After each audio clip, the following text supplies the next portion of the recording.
Good evening and welcome to गना शॉट। गना शॉट में आप सबका स्वागत है।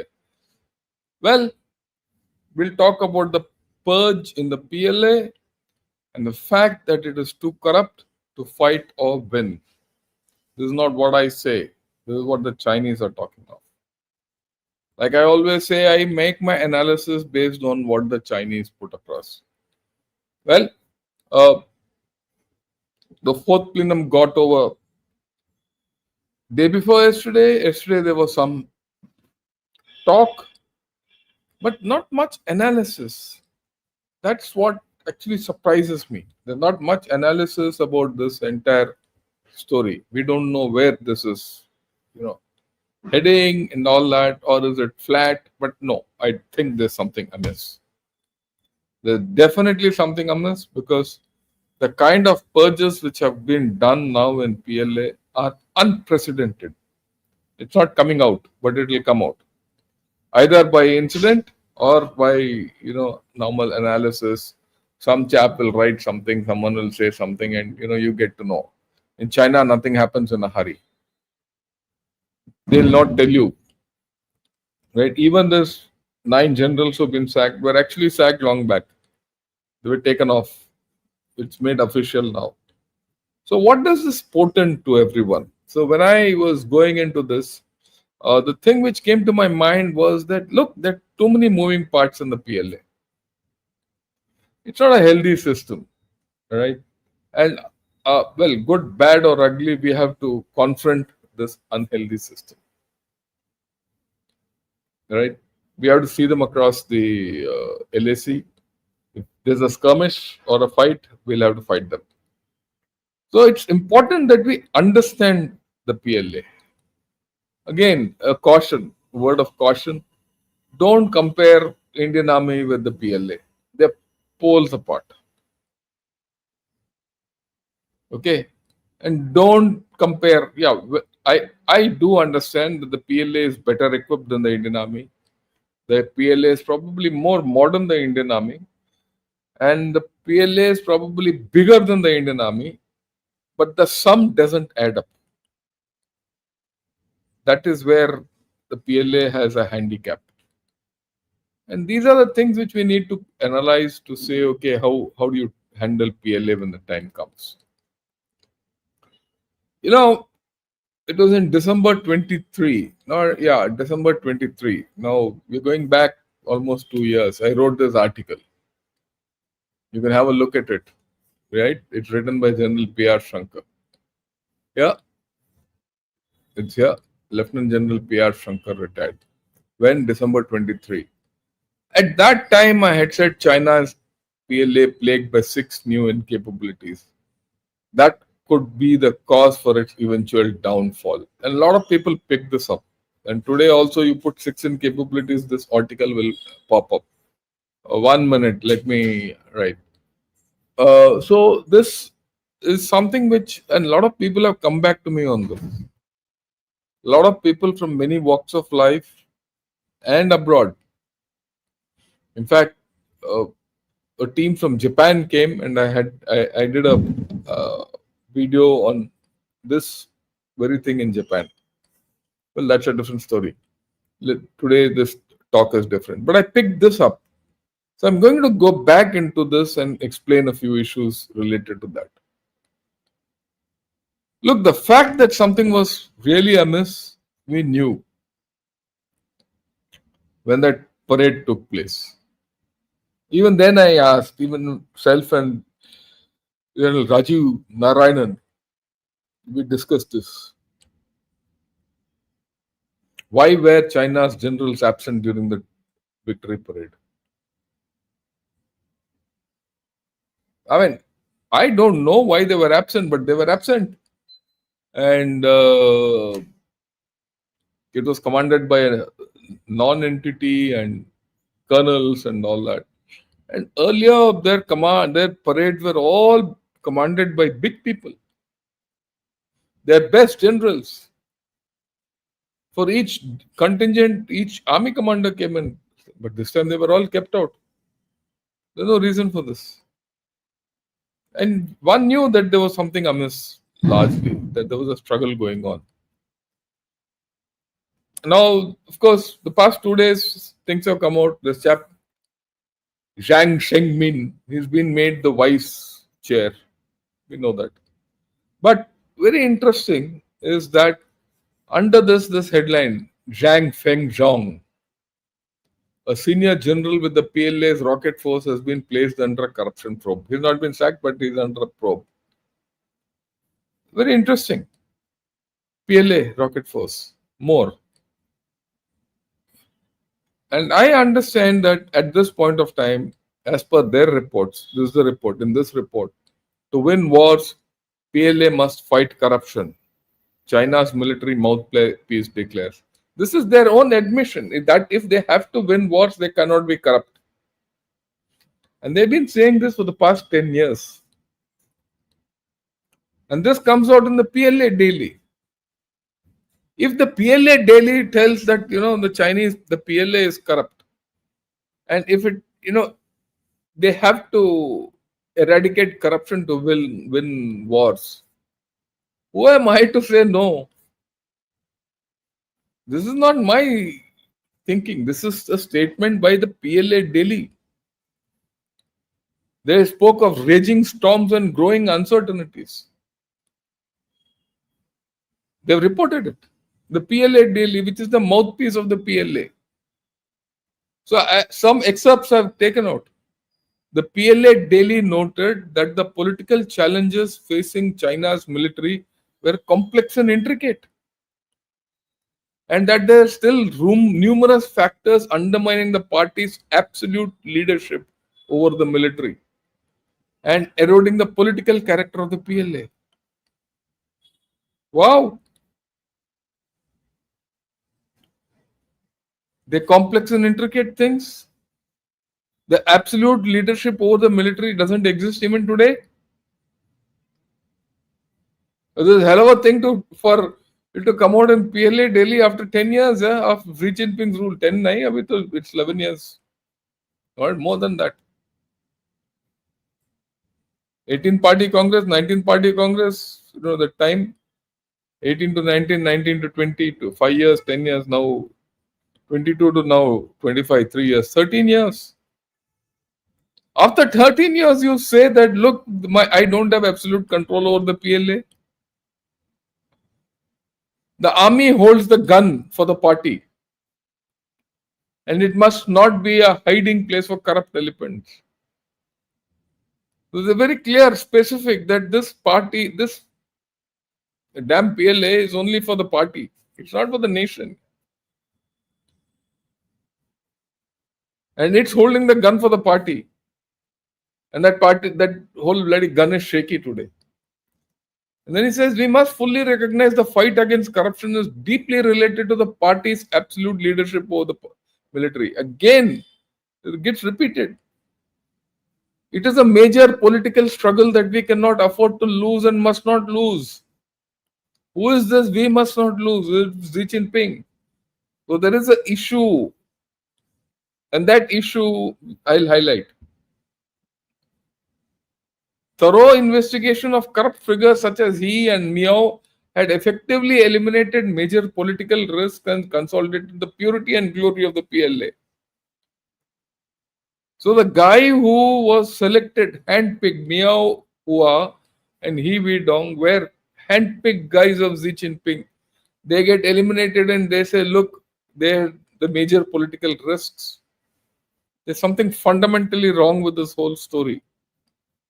Then the story gets planted in Diplomat. I don't know whether it's right, wrong, or not. That Zhang Yujia is doing all this for Xi Jinping. But one thing is clear, the guys who have been sacked are all guys who come through the ranks. All the chaps who are princelings are happy. Xi Jinping is a princeling, Zhang Yujia is a princeling. Happiness. Look at the Central Military Commission. I've been showing this photograph ever since. These three are out. Only 4 are left. Never in the history of China that I've seen only 4 guys in the Central Military Commission. And the Central Military Commission in PLA is very important. Even during Mao's time, it was used to be 9 guys. Chap used to bloody kill a guy and get another guy in within 24 hours. But now it's not so. Now they're going to do only with 4. How will this go with only 4 guys? I don't understand. All corruption, all that. And never has in the recent past or maybe even before, a vice chairman and 3 guys in the Central Military Commission have been sacked and a defense minister sacked. I've shown this earlier, so let me get here. 22 full generals, 30 lieutenant generals, and 75 major generals. That's 127 people sacked in 13 years. You're sacking one guy every month. And as per this report, which I showed you, this report, yeah, this one. There are another 27 to 30 guys ready for being sacked, including senior guys. What is this PLA all about? What is this leadership all about? Just from the CMC, 15 chaps have been sacked by Xi Jinping. Virtually every one per year have been sacked. More than 1 per year have been sacked. And now in the past 2 years, 3.5 guys have been sacked. The rocket force, which is supposed to be the ace of spades. After all, that's a feared system, no? Nuclear capability, conventional capability, hybrid threat. 9 generals. Every general of the PLA rocket force, ever since it's come into being, sacked. And now the guy who is in charge is under probe. Something seriously wrong. If the PLA RF is not fit, can the PLA fight? Can it project power? Who will believe it? 2 defense ministers, Wei Fenghe and Li Shangfu, 3 CMC members now. Li Shangfu, Miahua, and He Weidong. Out. 1 year. It's not only this. Like I told you, 27 to 30 chaps more are under sacking. There are state-owned enterprises, engineers and scientists related to defense who have been sacked. That numbers are not put. 26 top and former defense SOE CEOs under purge. Universities associated with research, defense research, have been banned. I'm not going to get into details, but this is the kind of a purge. That's just not a simple thing. So the problem has been pretty serious. Go back to last year. Xi Jinping held a meeting of all commanders. He got them at a place called Guite. Why Guite? Because that was the revolutionary base of Mao Zedong. When Xi Jinping took over as the chairman and as the general secretary, he called everyone there to start and said, "This is the place where we started, significance and all that." He called all of them now here back and gave them a moral lecture and said, "Look, you have to be loyal, all that." And ever since the day this happened itself, I said, "Yeah, there's something wrong in PLA." That's why I'm getting it back now after 1 year plus. Because I keep getting this back because this is very important. You have to understand this is not an overnight phenomenon. Xi Jinping has never trusted PLA and it has never lived up to his expectations, irrespective of the fact that he's handpicked everyone. So if that is the case, we talk of politico-military fusion, civil-military fusion. It's there. Is it there in China? We aspire for it like fools. In that meeting, this photograph came out. At that time itself, instead of Li Shangfu, they had appointed Dong Yun. Dong Yun is their uh, defense minister. So far, that fellow is not part of the CMC. His thing is vacant here. His chair is vacant. He's Xi Jinping here, two guys here and three guys here. Long back. And now after that, these two chaps are also gone. Mia Hua and Gi Dong. Only these guys are left. Because this guy has become now number along with Zhang Yujia, vice chairman, and Li Junli is hanging around. There's something fundamentally wrong. I held on to this photograph because I knew it will come back. So it's culminating. And okay, now this is the leadership, isn't it? Let's turn to operations. See the muddle the PLA has been in. Last month, okay, this is the cartoon for that. We know that there's a scrap on between the PLA and the Philippines Defense Forces in Scarborough Shoal and all that area. Every day the PLA Coast Guard goes, tries to drive out Filipinos, and the Filipinos keep coming back like rats. What is Philippines? It's got small ships. It doesn't have any great strength. And these guys have all the strength and they're being given a run for their money. What more, the PLA Navy and Chinese Coast Guard fought.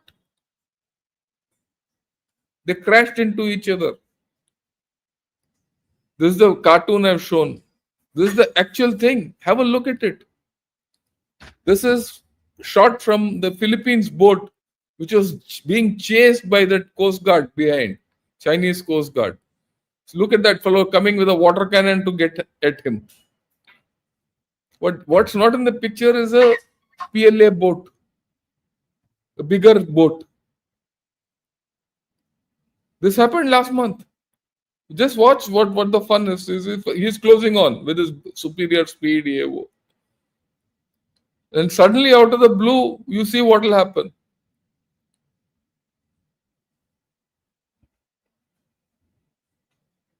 Okay.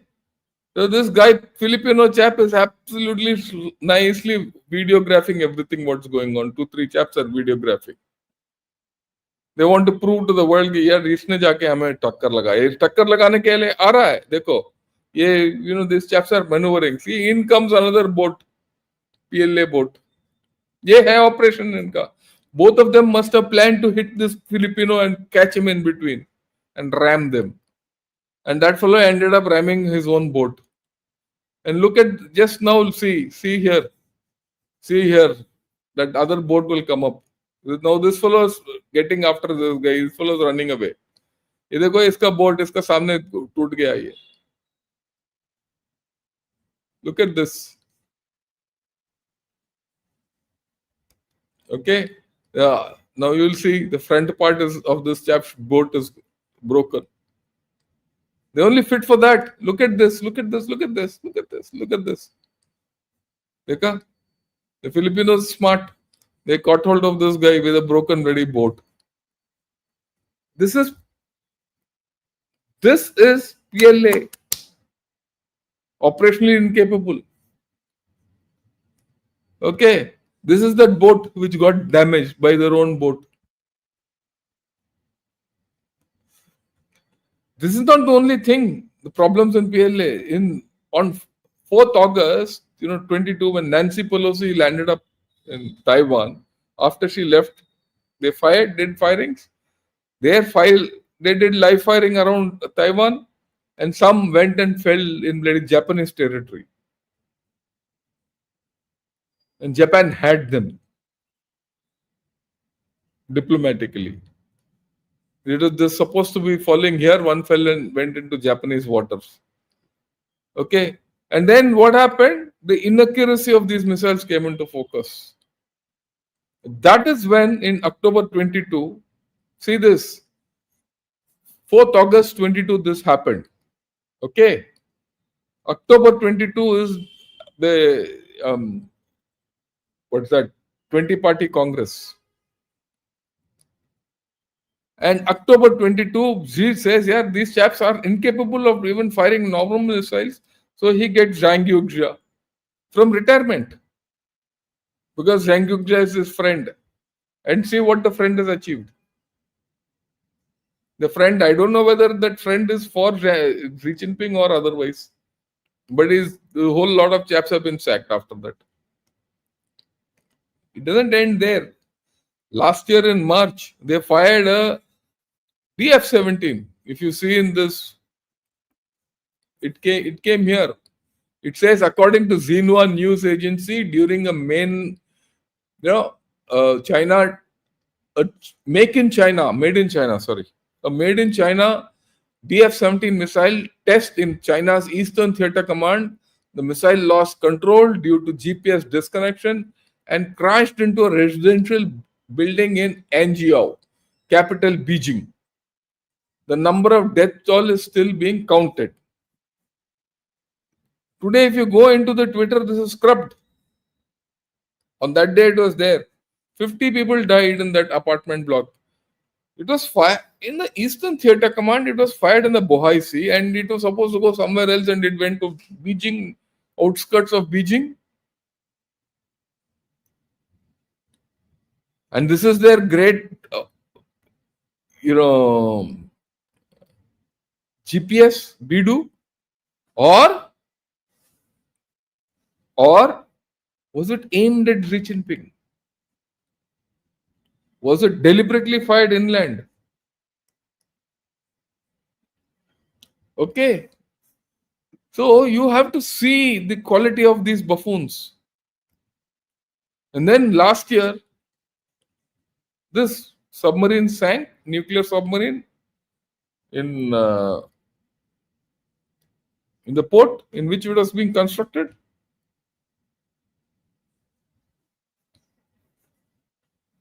It's not been taken out so far. This is the capability of the PLA military. Look, all militaries operate all over the world. We also operate our military, our navy, everything. So does US Navy, so does Russian Navy. So have you heard of such incidents anywhere else except the PLA?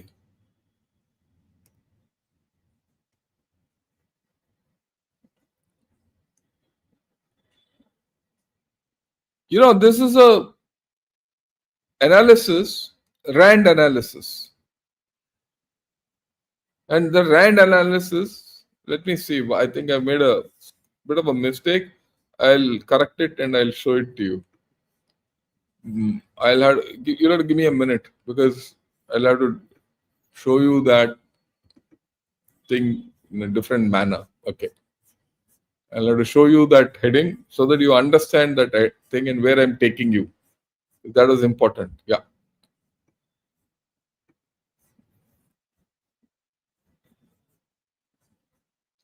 One minute.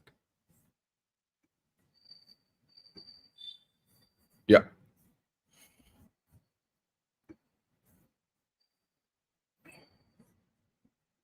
Yeah, we are getting back.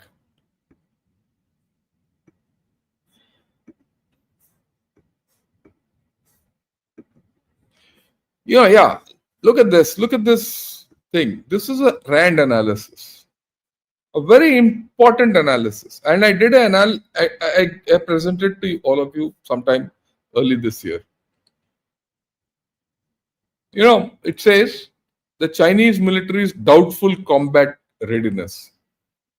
In this, the author, Timothy Heath, has gone into full details as to why this is. I'll just show you the key takeaways. Okay, I'll not go into the full thing because that will take another 2 hours. I'll just go to the takeaways. These are the takeaways which are the PLA remains focused on upholding Chinese Communist Party rule rather than preparing for war. Its modernization plans are designed first and foremost to bolster the appeal and credibility of the CCP rule. भाई हमारे पास ये है. We are the biggest thing. We got the longest missile. We got this, that. Appeal. propaganda. Throughout its political history, the PLA has prioritized political loyalty and enforcement of the CCP rule over combat readiness, especially since the Korean War. And no modernization has changed that. We can see it now. I mean, today, when you're talking of modernization, new philosophies and new form of war and Chinese form of warfare and all, they talk of politics. Yeah?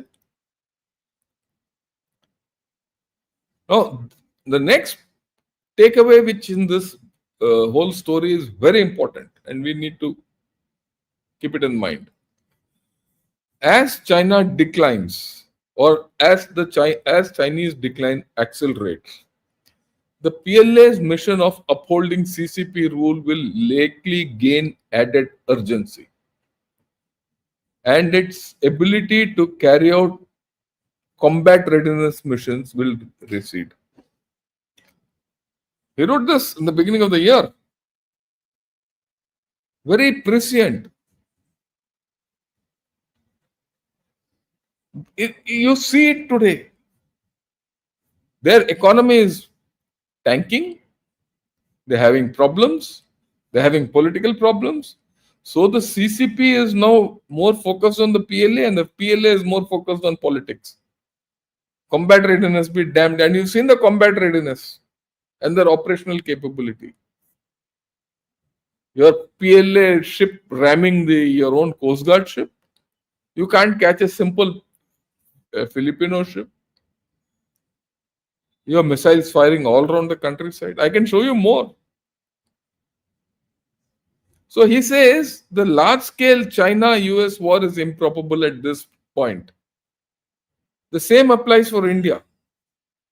I don't visualize a large scale war because of this trend line. Right? Then he says another very important thing. If US China tensions escalate to hostilities, China will face strong incentives to favor indirect methods of fighting over large conventional war. So China will not resort to large scale conventional war. And I agree with him. So there'll be hybrid methods, there'll be indirect methods, and there'll be gray zone methods. And we'll talk of some of these gray zone methods tomorrow. They already started it. And we saw that hybrid and the gray zone method through Pakistan in Op Sindoor. You think Pakistan, Op Sindoor, whatever happened is only Pakistan's war against us? Definitely it is instigated by China. I have no doubt about it. You might have, I don't have.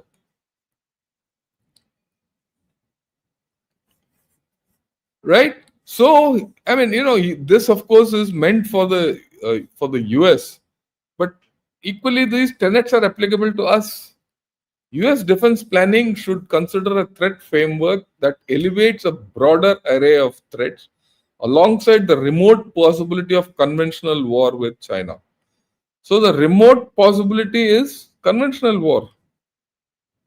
But hybrid, gray zone, salami slicing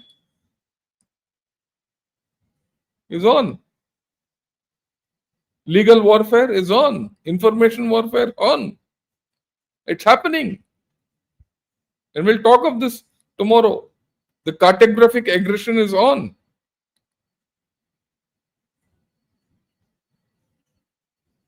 I'll touch upon the 6 incapabilities of the PLA because if you just leave it at the political and the operational and the PLA purges and the leadership, you'd lose focus of the others. So I'll get that back into focus.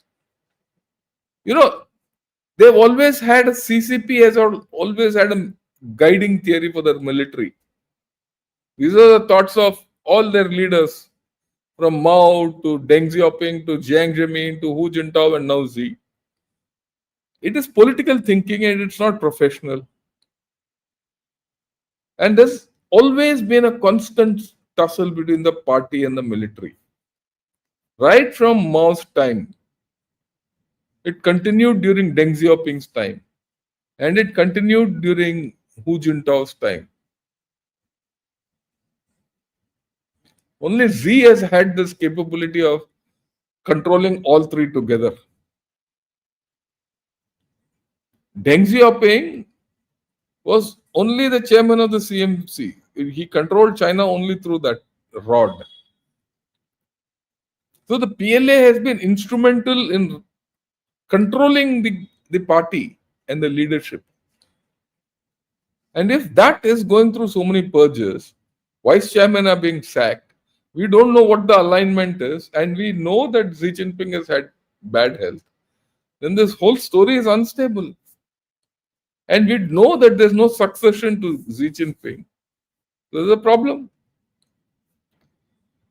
And it is not that, the problem between Xi Jinping and the PLA is today. Hu Jintao said they're two incompatibles. Deng Xiaoping said two inabilities. What are the two inabilities? Very interesting. PLA's inability to fight a modern war, ability of its cadre at all levels, basically officers, to command modern war are not sufficient.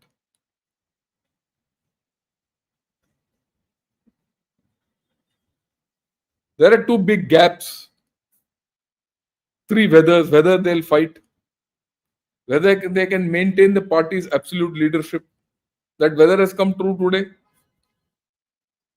Whether it can fight victoriously when needed, whether commanders at all levels are competent to lead troops and command in war. These are all Deng time stories. They're being repeated today. That article, if you read in South China Morning Post, I couldn't get hold of the PLA daily article because for some reason I'm not able to access PLA daily. But that's what they've spoken of. And then Xi Jinping said 5 incapables. He says that's the trust he has on his officers. He says they cannot judge situations, understand higher authorities' intention, make operational defense decisions. They can't deploy troops. They can't deal with unexpected situations. If this is the trust he has, if any general can't do these 5 things, then he's not a general. He's only a bloody political hack. I have sacked CEOs for not being able to do this. And I'm proud of my army. If a chap can't do any one of this, he's not a general. He can't be a general in the Indian army. He's thrown out. Well, he rises to his level of incompetence. Beyond that, he's said, thank you, go home, become a good veteran, contribute to society. It's not that they're bad. Please. They're the best still, whether he goes home as a major or a captain or a colonel or a brigadier. But general material is something different. If you have to do all this, if you don't, you're fine. You do other things. You're taught many things and you can go home and become, join the civil sector and contribute to society. And they've done beautifully. But in the PLA, all these chaps are being sacked. There are 5 problems of PLA. We have to understand this. There's corruption and sacking. We know that. There's a peace disease. The peace disease is not something which I have dreamt of. This has come from their ratings. That the PLA has not fought from 75, so there's a peace disease. Inexperience of not having fought a war. There's a tyranny of distance, I'll explain to you. And it's a reticent army. It doesn't want to fight.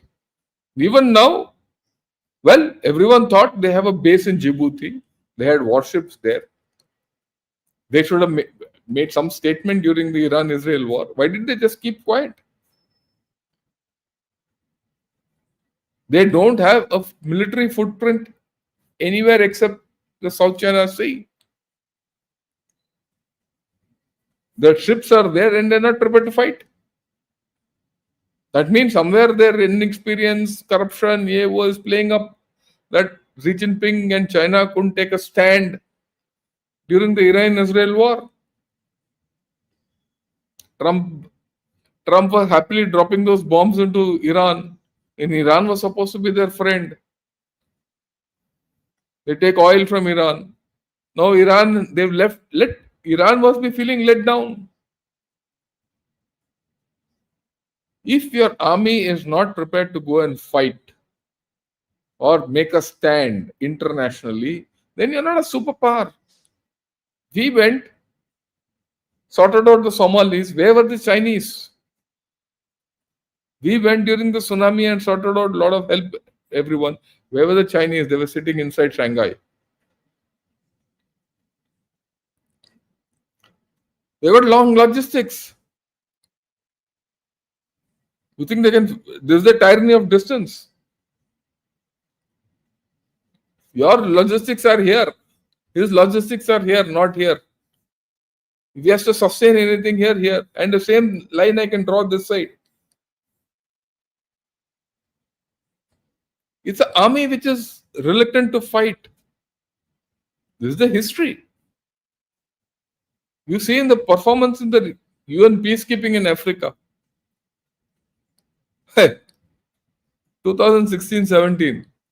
I sent one of my boys to Congo. In fact, there's the artillery detachment which goes to the UN thing in Congo and it goes to some other place. 2 places artillery detachments go. So this guy was saying, a guy from my unit, I sent him. So, he was a very good guy. He says, साहब ये Chinese वाले तो लड़ नहीं सकते. मैंने कहा क्यों भाई? मैंने कहा रमेश क्यों लड़ नहीं सकता ये? कहता साहब वहां थोड़ा झड़प हो गया. ये चाइनीज वाले जो है ना 5-6 लोग एक आउटपोस्ट में थे और इनके साथ एक हमारा और किसी देश का लोग भी थे, ऑफिसर्स भी थे और ये भी 5 ऑफिसर्स थे. वहां कोई झड़प हुआ, ये 5 भाग के आ गए हमारे पास. They went and they sought refuge with the Indian battalion there. मैंने कहा उनका क्या हुआ? कहते उनको तो हम लेके आए हैं वापस. And then our chaps fought with those rebels and threw them out. These guys ran away. They are not boots on ground in Afghanistan so far. Everyone thought when Americans go, they'll come and do mining and all. How can you do mining if you don't put boots on ground? They're not able to cross Taiwan Strait. In Pangong, so they went back 9 kilometers. They didn't want to fight. And in Depsang, they went 15 kilometers back. They didn't want to fight. They didn't want to fight in eastern Ladakh. That was very clear to me. In fact, Sandeep Punit is on record to say, so you are absolutely right that these guys have not come prepared to fight. It's reluctant to fight. If an army is reluctant to fight, how will it fight? How will it win? In Sudan, these guys went and sold, this Chinese sold some 300 millimeter, that is that Smerch equivalent, A100 to some force in Sudan. I don't know, RSF or whoever it is, because Sudan there's a civil war going on. So when they put it in some place and all that, then those rebels attacked that place. And the Chinese left everything and ran. And they were being guarded by the PLA. This is a fact on ground. What are the 6 capabilities? They're soldiers. They're all single children. They are only conscripted for 2 years. Agnivar ke to hum mata maar rahe hain yaar, 4 saal ke baad keep them back. These guys have to go because they will not prepare to stay. Their loyalty is doubtful. Single children. They're not fit for high altitudes. We've seen them. They're mentally not fit and physically not fit. And they have this propensity to feel the best up front. Everywhere. What you see, what you are shown to you and who you encounter, first go before they fight. They'll be the best troops. I always maintain, I tell everyone, इनको मारो पहले. एक बार the front is broken ना, बाकी they'll collapse. They'll not then give you fight. That's what happened in Eastern Ladakh. You dissect Eastern Ladakh. This is what has happened. They always have new equipment now. What's the problem with new equipment? You don't know whether it will function or not. We've seen the problem with that equipment. And they don't know how to handle it. You don't know when it will fail. New equipment, it's like a new shoe which will always bite. And new equipment needs money. Old gun, you doesn't need that much money. You can use it. And a bullet, whether it's a modern bullet or an old bullet, no, when it hits a man, this fellow will die. That's all that can happen. People have to understand. And the new leaders, every day, the many purges are happening. And the new organizations, new battlefields, new roles. I'll just touch on it. They've relaxed physical fitness rules. वो है यहाँ USA में that fellow says I have too many bloody fat generals and admirals. Get back to shape. Pete Hexet spoke, no? And here they want no physical fitness.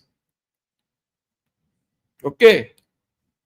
Now we've spoken of new leaders, we'll speak of new organizations. Xi Jinping, when he came, he put up these theater commands. Almost all the theater commanders at one point of time or other have been sacked in his tenure. Some too. Then he changed this Central Military Commission, theater commands, all that. Okay. And created something. And then he broke it. And created something else. For example, last year that Info Support Force came up in a big way. But 5 years back, he came up with the Strategic Support Force. That Strategic Support Force had the Info Support Force, it had the Aerospace Force, it had the Cyber Force, everything put together. But that fellow became too strong politically, that commander. Because he started maintaining files on Xi Jinping. The moment that happened, Xi Jinping got scared, sacked that guy and broke that force. Then just think you create a force and you break it and make it something else. It will not work the previous what it was meant for, what now. And I felt that strategic support force was very, very lethal. What I didn't see was it will be so lethal for Z rather than outside. Then he broke it. What a character here. And out of the 4 major services which they have today, the rocket forces are dud. We don't know which will happen or not happen. And they got new battlefields now. You just see. See, it's easy to say I have the biggest force, I have this, that, all that. See, about 5 years back, 10 years back, 15 years back, maybe even 20 years back, they had only 2 battlefields really, India and Taiwan. Then they created one for themselves by going into the Djibouti. Indian Ocean region became a battlefield. And the South China Sea also became a battlefield. It's a battlefield. That's where you saw those bloody PLA ships banging each other. Okay. And now they want to go into Taiwan or Pacific. Now, every time you stretch and go into a different battlefield, it's a new experience. It's a new skill.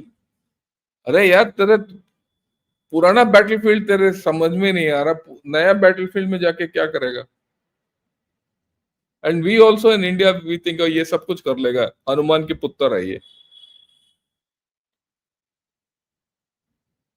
Indian ocean reason में क्या हुआ अभी? What happened? The Bhagat couldn't come out of Djibouti. He kept quiet when Iran was being bombed.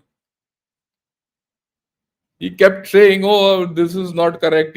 But what could he do? He could do bloody nothing. From last year onwards, BLA has only gone back from Depsang and got hit in Scarborough Shoal also by puny little Filipinos. He can't escalate against Philippines because they got BrahMos. If one BrahMos is fired and 2 ships sink, thank you, PLA Jai Hind. See the risk of war. If there's a war and it doesn't go well, Xi Jinping and Communist Party can go to hell. They'll be out. You think they'll fight a war? And then they have new roles. See, once upon a time, they had only two roles. One, that was to keep the party in power. That's the main role. Secondary role in Deng Xiaoping's time and Mao's time was to defend the border and the maritime space. Maritime space means what? The coast. Today, that's not the thing. They're looking at something different. They have to defend their overseas interests in BRI. They're not able to do it. They're not able to do it in Pakistan, which is supposed to be their iron brother. They're not able to do it in Afghanistan. That's where they got killed. I mean, just think, superpower, hai na? America went, wherever America goes, it goes and defends its people. They'll fight. But these chaps have got roles which they're not able to fulfill. Now they want to expand their maritime boundary. This is what they want to do for the global governance and global security initiative and all that nonsense. But do they have the capability to do so? They don't have the capability. They don't. Their aircraft carriers have not left their shores. They've not gone 200 kilometers away from their shore. And then they want to go to what expeditionary roles in Arctic Ocean. Let me see. I hope by the time the Arctic lanes open up, the PRC is still alive. And the CCP is still alive. They might collapse. Like I said, 5 years more. That Arctic lanes will start opening around 5 years later because it's just about opening. In summers, you can navigate, not in winters. That too, 2-3 months in a year, you can navigate through that Arctic Circle. And that too with icebreakers and all. You think China will go there? You think the Russians will give them a base there?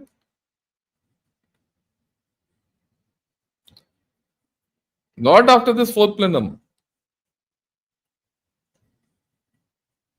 That's all I have to say today. I hope you guys have liked it.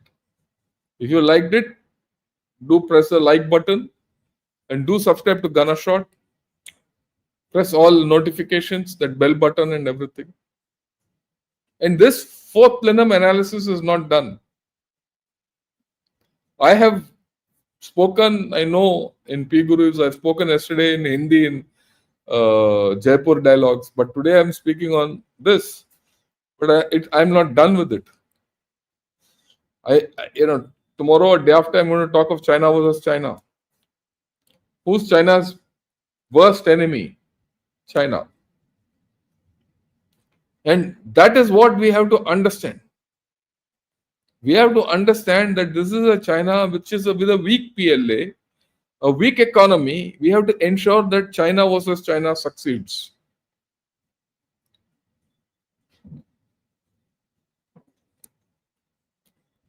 That's the larger strategy. Yeah.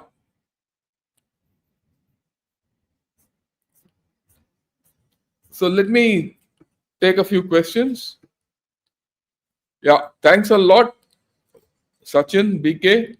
Sir, what dirty games could China play with India in order to unite their military amidst the issues they are facing?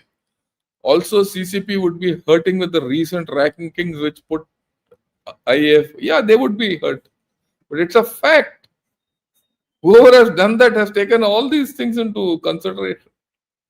And what they've started doing, incidentally, the Chinese, like I said, like that RAND analysis. I mean, that RAND analysis, those who want to see, please read it. And those who want to see the 6 incapabilities, the article I have written in Eurasian Times, I put it in the description. Read it. That RAND analysis is very prescient. He is very clear. He says, look, if these chaps if the economic decline continues, which it will continue, and I'm going to talk of that part tomorrow. Tomorrow evening, I'll talk of that. China versus China. Look, I didn't. I'm being very honest. I didn't know economy much, but after retiring, I've learned economy. I've learned analysis of economy. How to analyze a country economically. Don't ask me to run the Indian economy. I can't. I'm a dumbo. But definitely, I can analyze the Chinese economy, and we'll do that tomorrow because that's the other part of the hard power. And he said, Timothy Heath, that as their economy starts declining, as China starts declining, they will start doing indirect actions and hybrid actions and gray zone warfare. They've started something with our borders. I'll talk of it tomorrow. Maybe not tomorrow, if not tomorrow, day after. Morning session. I never imagined it. They're hitting us where it matters. And I'll come out with it day after tomorrow. And this, incidentally, has come out by one of you who went to Taiwan. And he's given me an email. And thankful to him. Right? Okay. Now let's say take some more questions. The cartoon is damn cute. Thank you. Is it true to say that Pakistan and Chinastan are twin brothers? They're not twin brothers. Yeah, they're different. एक तो Chinese है, एक वो Islamist है. ये पाक है, ये नापाक है. They can't see their existence has always been for one reason: how to act against India. And Pakistan recognized the PRC in 1949, was the first country to do so. Why? It feared India from then. As simple as that. Yeah, Jai Shri Ram or Jai Hindu Rashtra. I'll not say Jai Hindu Rashtra. I will say Jai Bharat. Bharat hai bhai hamara. Yeah, good evening and Jai Hind. Jeet, thanks a lot joining in. And Sundar Krishna, thanks a lot. Good morning. I suppose you're that side. And good evening. I suppose you're near here. Oh, you also come to good evening. Okay, thank you. Right. General sir, Bangladesh is raising Islamic Revolutionary Army with the help of Turkey and Pakistan. Don't worry about Bangladesh यार. ये वो वैसे फटी पड़ी है उसकी. छोड़ दो उसको. अपने दुश्मन को कमजोर आंकना is an act of stupidity. हाँ जी, बिल्कुल सही है आपका. पर अपने दुश्मन को सही परखना अनिवार्य है. हम सही परख रहे हैं. ठीक है, उसको हनुमान नहीं बना रहे हैं. So don't think you are great. Okay. Yeah, we should neither underestimate nor overestimate PLA. I agree with you. That's what I'm doing. I'm only correctly estimating him. We should not go wrong in estimating him. Yeah, how China, while going down economically, is competing against USA in latest high tech. Because his narrative is high tech. If he doesn't go high tech, he'll collapse tomorrow economically. That's the thing. Yeah, thanks a lot, Panditji, for joining in. Yeah, is Xi Jinping thought still a required reading for Chinese official? Yes, there's no doubt about it. China's economy is slowing. For how long can he sustain such a huge military? A question which even the US military asked after being deposed by China as the largest army, I guess 5 to 6 years. I don't think so. He'll be able to sustain it. You look at Pakistan. How is he able to sustain his military? He's got nothing else. He's doing it at the expense of his people. So will China do. Push comes to shove, India can manage and handle the CCP army. Yeah, we can. On that, there's no doubt.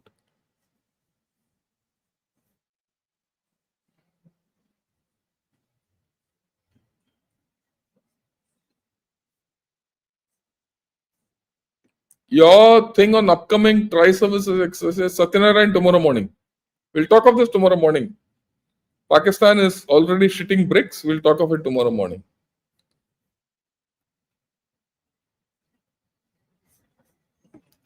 Can China ever become a democracy? I don't think so. It's not in the Chinese people's DNA.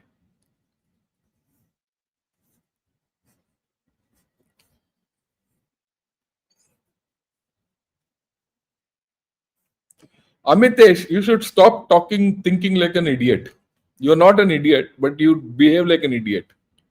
That's the problem with you. You're full of self doubt. Okay. So I respect you because every day you come. But, your comments are self doubting. Doubting Thomas. I'll hereafter call you Doubting Thomas. Okay. You're a Doubting Thomas.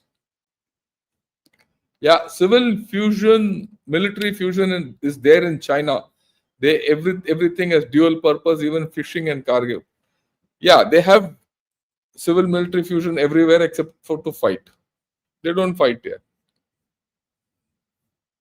Okay, let me take new idiot Chinese. I agree with you, Satyam.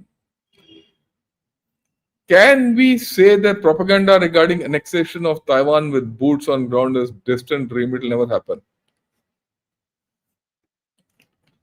If you are to watch the video, why when the crash you can see pink and red mist spray from the front? Yeah, I think the Achilles heel of PLA is its navy. What do you think? I think it's their army. The army is too politicized and it can't. PLA navy is really not uh, done anything great. You've seen how they behave they're behaving in this thing. But the Achilles heel is actually the army. The army is hollow.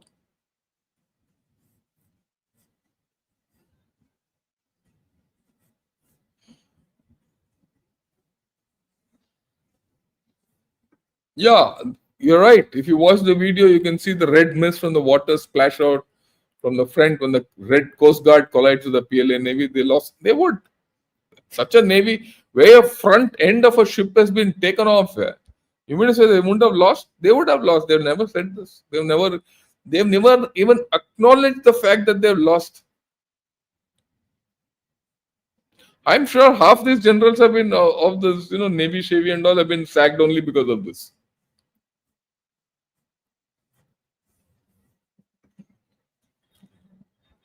Why do the Chinese announcement always use intricate flowery? That's propaganda.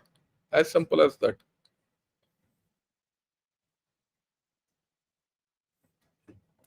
Yeah, China gave Iran missiles, and these are little bit successful at giving Israel. Your opinion? Look, they would have given about 100 missiles. You see, I would say this: out of 100 missiles, maybe 40, 50 will function. The rest don't. So where does that leave you?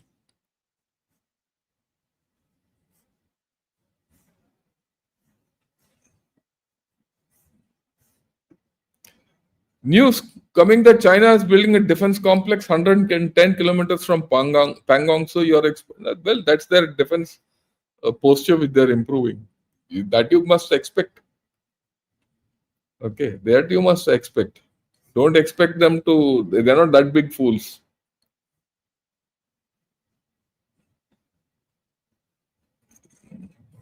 Yeah, PLA is peace loving army. Okay. Hmm. Okay. Um, so has PLA deployed in Pakistan to protect the CPC corridor? They're not. Sorry, they're not. No, they're not at the guts to do so. Yeah, Anjali Martins, namaste from Connecticut. Thanks a lot. Good evening, sir. My question is whether the American had smelled trouble in the CPC early on, and then the deep state came ideating on utilizing Trump tariff tantrums to further destabilize. Yeah, 100%. I am not doubt about it. I have no doubt about it. People know where China is. Yeah, good evening, Shankar Garu. Thanks a lot, user. Um, Superb analysis, sir. Thank you. Thanks a lot. Uh, Cyber Trader also good points. Thanks a lot. Uh, okay. Chalo, let me see if I. Yeah, I think this is a thing which Amitesh. I think this is a good advice you should take. I understand, but you are too cynical, my friend, and your comments also seem extremist and cynical to me. Don't sell your country out to China. Have faith in your armed forces and your country.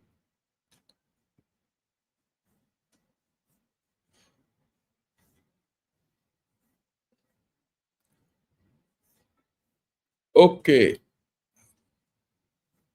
If CCP asks Indian non-military help, including spiritual, as you discussed earlier, what should look? You don't break relations with China. After all, you have a border with them for 3,200 kilometers. You have many issues to settle. Uh, Certain non-lethal things you can do, non-warlike equations you can develop.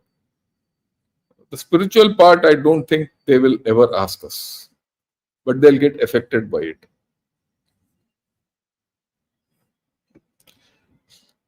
Is China literally weak? It is weak.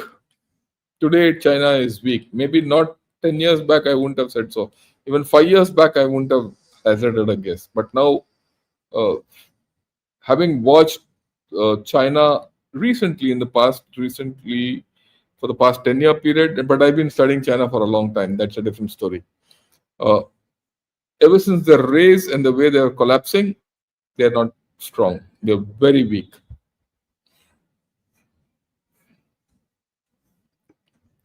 China is inching slowly to its downfall. What are the key irreversible indicators or events to know that? The first thing is their population. Second, their property is irreversible.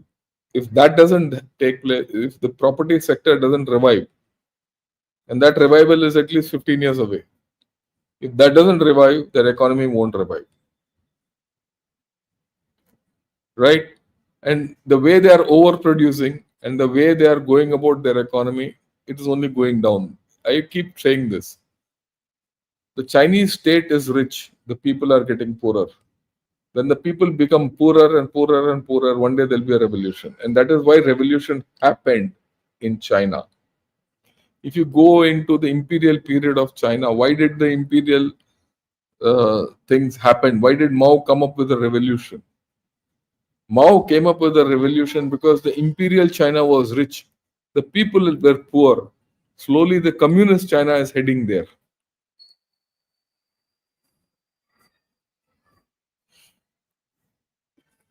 Yeah, you speak the absolute truth about China. Thanks a lot. Okay, aloo parathe.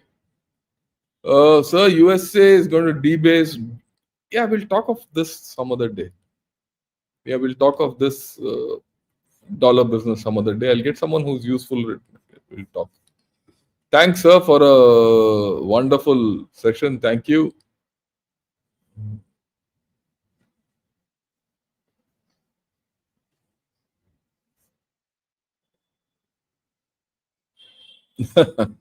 Okay. Thanks for one more eye opener. Thank you. Yashwant.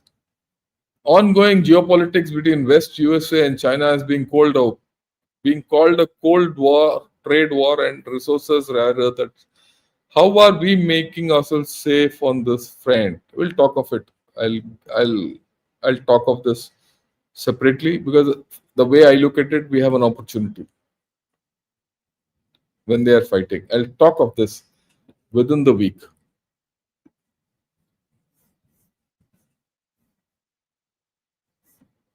Please add Doklam. I agree with you completely. Do you think the PLA has projected itself to be strong enough to act as a strong deterrent so that other.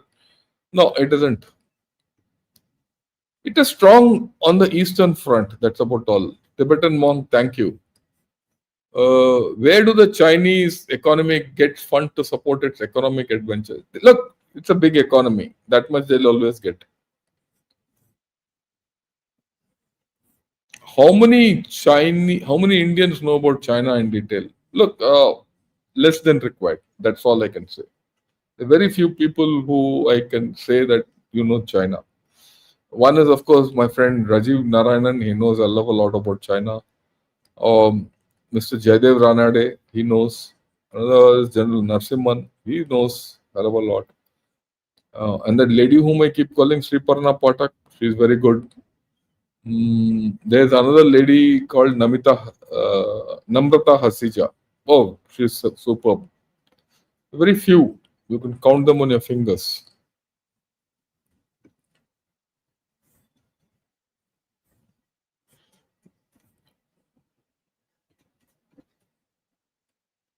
Yeah, your morning show on China presented altogether a different perspective. I'm planning to watch it once again with my notepad. Yeah, I agree with you. Look, that guy, see, this is the power of India.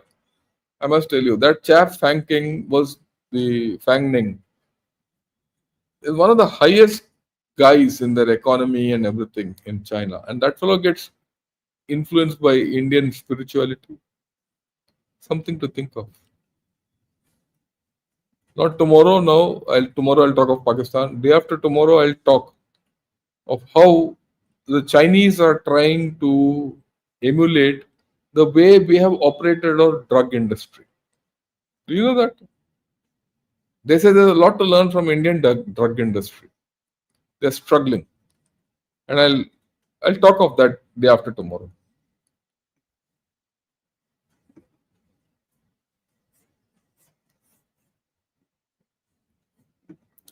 Oh, did we do a grave mistake of acknowledging one China? Can we revert back since it was official? No, we have already dropped one China. We don't talk of one China, incidentally. We don't talk of one China at all anymore. We've dropped it. China is worried about it. Okay. So, right. We have now covered almost all, in fact, virtually all. I've taken one question at least from each.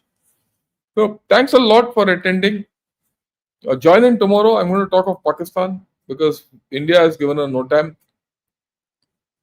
Pakistan is worried and they've also issued a NOTAM. We'll talk of that. We'll also talk of tomatoes in Pakistan or no tomatoes in Pakistan.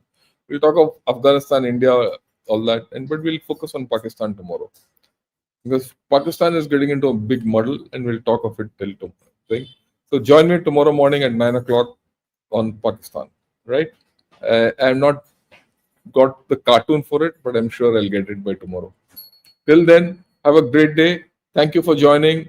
Once again, if you like the video, press the like button and thumbs up, and do subscribe to Gunner Shot with all notifications. Press that bell icon and do join in as members of Gunner Shot. Thank you and have a great day, and Jai Hind to all of you.